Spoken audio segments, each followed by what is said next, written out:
On today's episode of Angel's Garage, the inline 6-cylinder this Mustang came with gets torn down, spruced up, and dropped back into the car. And if you'd like to see how this all went down, then stick around as me and my dad continue work on this 1981 Fox Body Mustang. Let's go!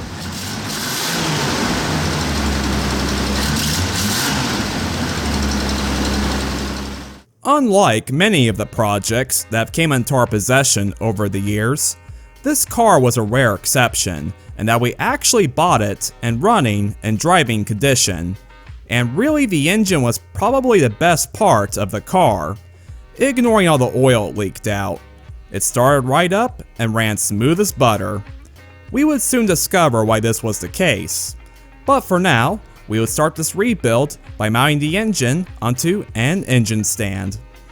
Once the engine was pulled from the car, the grease-caked transmission was unbolted and set aside, awaiting its own rebuild later. After separating the transmission from the engine, the first parts to come off would be the pressure plate and clutch disc. This was soon followed by the flywheel and separator plate.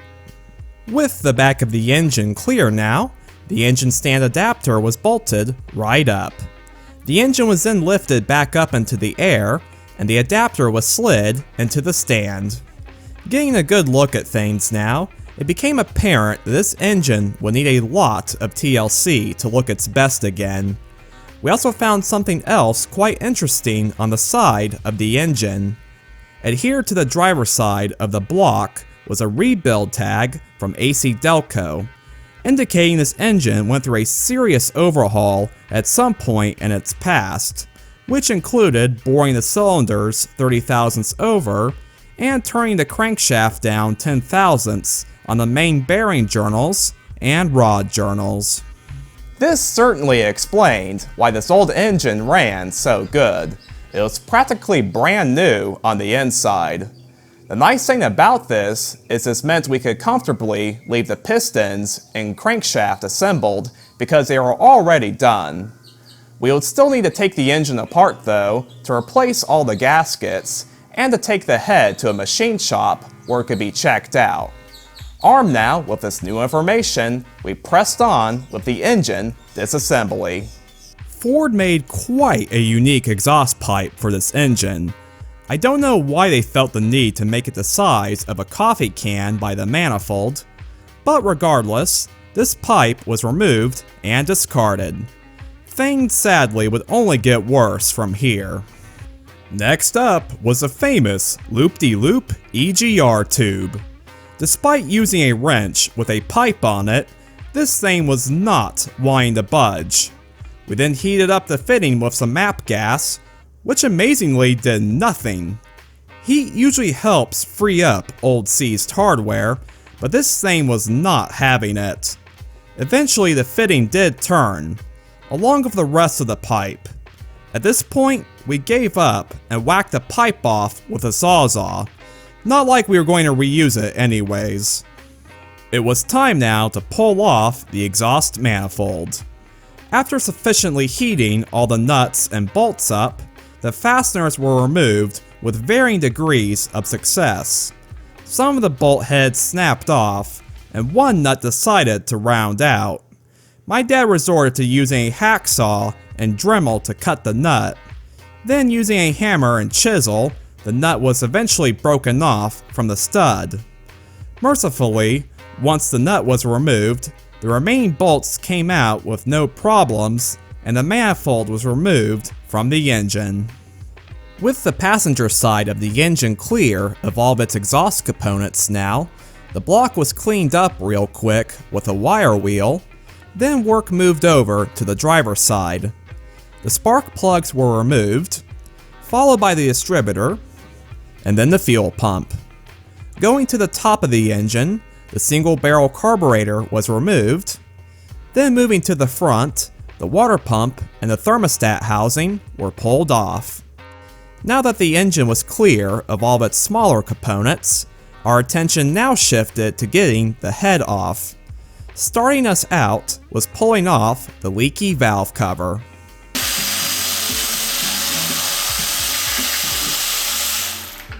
Hidden beneath the valve cover was quite possibly one of the cleanest rocker shaft assemblies we had ever seen.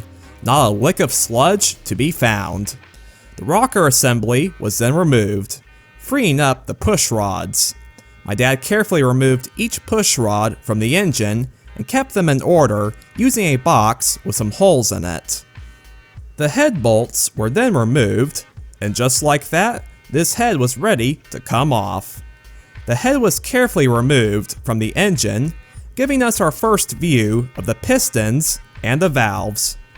The valves all looked to be in good condition, just some carbon buildup on the intake valves, but otherwise, no problems here. Likewise, the pistons all appear to be in good shape. The cylinder walls were in excellent condition, which was no surprise given it had been rebuilt, and the tops of the pistons were mostly clean, just some more carbon buildup, but again, no problems here. The carbon from the pistons was removed using a die grinder with a surface conditioning disc, and the head would be taken to a machine shop where it would be cleaned and inspected. Moving our way down the engine, the old steel freeze plugs were punched out of place and then pulled out from the block. Next was a harmonic balancer. The pulley used to turn a power steering pump was disconnected from the front of the balancer first. Then the main bolt for the harmonic balancer was removed. A puller was then attached to the balancer, which allowed us to slowly but surely pull the harmonic balancer off the crankshaft. With that out of the way, the timing chain cover was then unbolted from the block and oil pan and then easily pried off the engine. The engine was just about ready to flip over. We just needed to pull out the lifters, then life would be good. The lifters were a little tricky to pull out, but a magnet and some persistence eventually saw us through this task. The lifters were set aside, again being kept in order just like the push rods. Then we flipped this engine over, which immediately puked its remaining oil and coolant out all over the garage floor. This is exactly why we keep brake cleaner and shop towels around at all times. Now that the big blue oil pan was pointed up, the bolts were removed, then the pan was given a few taps of persuasion to come off. Below the oil pan sat a very long oil pickup tube, but more importantly, just like with the top side, everything was pretty clean. No major sludge or gunk anywhere. And just to highlight how old Ford's inline 200 was at this point, the oil pump still had a casting number starting with C3DE, designating it as a 1963 design for the Ford Falcon's engine. In other words, at the time this engine was built, it was still using an 18-year-old design for the oil pump.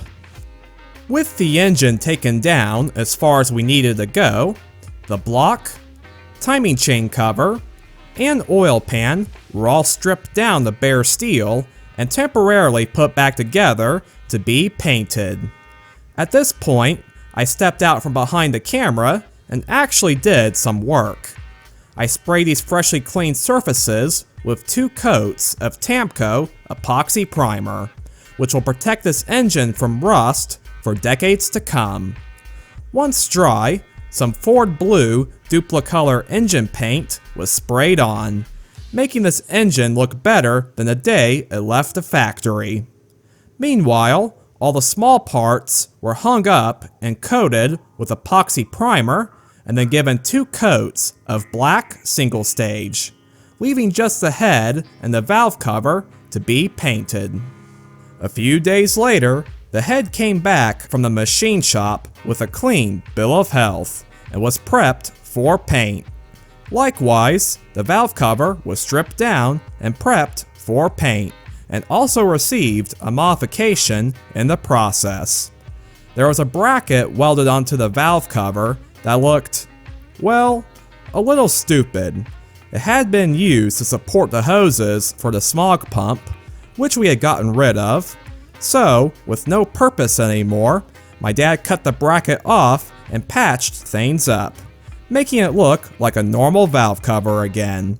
I sprayed the valve cover and head down with epoxy primer, then once dry, they were painted with the Ford Blue engine paint. Now that all the parts were clean and painted, the rebuild of this engine could commence.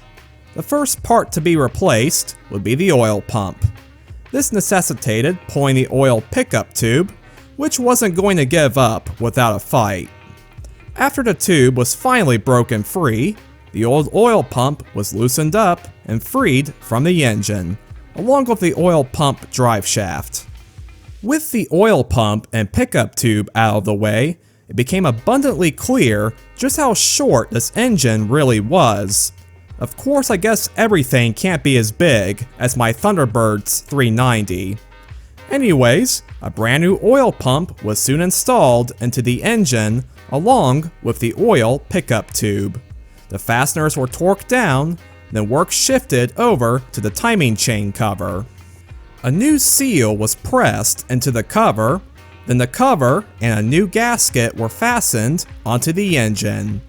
Quickly following this was the oil pan, which, given how much this engine leaked oil before, absolutely no chances were being taken this time. So, in tandem with the cork gaskets and rubber seals, a healthy dose of sealant was also applied between the oil pan and the engine block. This finished off the bottom of the engine, so the engine was flipped back over. The harmonic balancer was thrown back onto the crankshaft, then moving up a little, the water pump was up next. Just like the oil pan, sealant was used in conjunction with the gasket, which should prevent any potential leaks from happening. Also, fun fact, according to the employee at the Napa this water pump came from, this was the very last water pump they had in the entire store system for this car.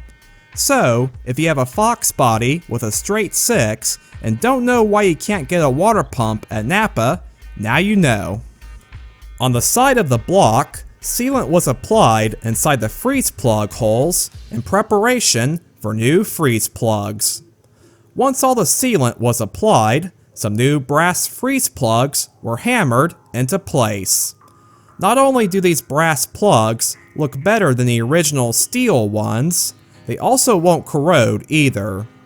After all the freeze plugs were installed, several more parts were installed onto the engine, including the pulley and fan on the water pump, the alternator bracket and alternator, a new oil filter, a block-off plate for the fuel pump, the oil pressure sending unit, and a freshly resurfaced flywheel. At this point, all we needed to do was throw the lifters back in, then the head could be reinstalled. The lifters were pulled out of their duct tape prison and coated generously in assembly lube. Then one by one, the lifters were dropped back into their respective holes.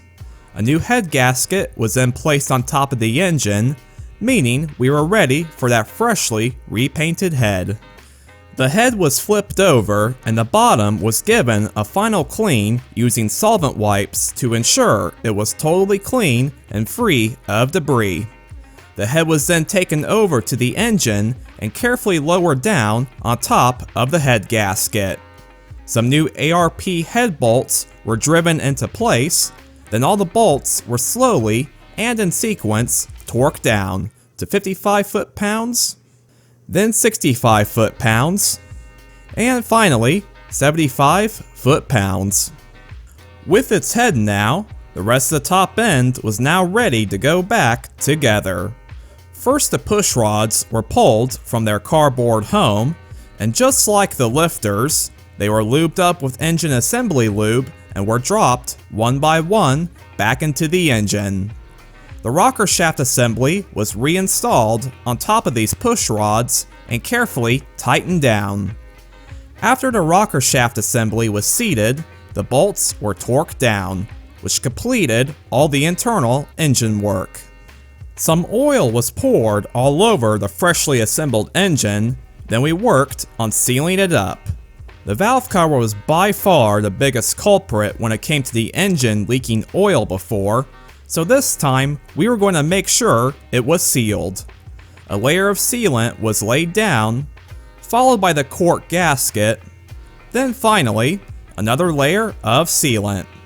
The valve cover was placed onto the engine, then all the bolts were threaded in and tightened down.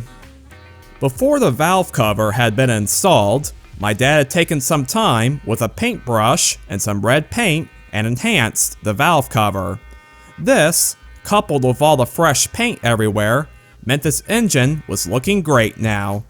All we had to do was add a few more parts, then this engine could be dropped back into the car. The engine mounts were up next.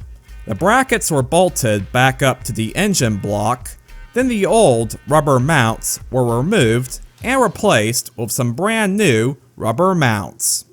Once complete, we moved over to the block-off plates. The fuel pump block-off plate was enhanced with some new chrome-plated bolts. Then a block-off plate was made for the EGR system using a polished piece of aluminum and some more chrome-plated bolts. And in case you're curious as to why we're keeping the mechanical fuel pump off, the plan for this car is to get an electric fuel pump in preparation for an EFI setup. A few more brackets were bolted on, including the bracket used to support the throttle cable and the cruise control unit, and a bracket with an eyelet in it used for hoisting the engine. Going back to the cooling system, the thermostat housing received a new gasket and a new thermostat and was bolted up to the engine. The fittings for the heater hoses were threaded back onto the water pump and the head, and then came time for the spark plugs. 6 new spark plugs were gapped, threaded into the head, and then tightened down. The last piece to go on would be the exhaust manifold. As y'all have probably gathered by now, we didn't like the original exhaust manifold or the pipe that was attached to it, which meant a new manifold was needed. In this case, a Scott Drake high-flow exhaust manifold was chosen to replace the absolute wonderful piece of engineering this car came with. The new exhaust manifold would be coated in some Bill Hirsch Space Age Black high-temperature paint. After 2 coats of paint, the manifold was looking great, and hopefully that would be the case for a long time.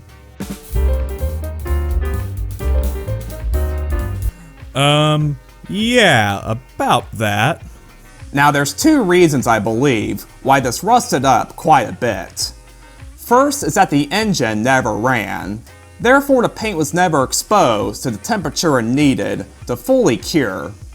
Second is that the foam brush I used probably didn't do a good job getting into all the nooks and crannies.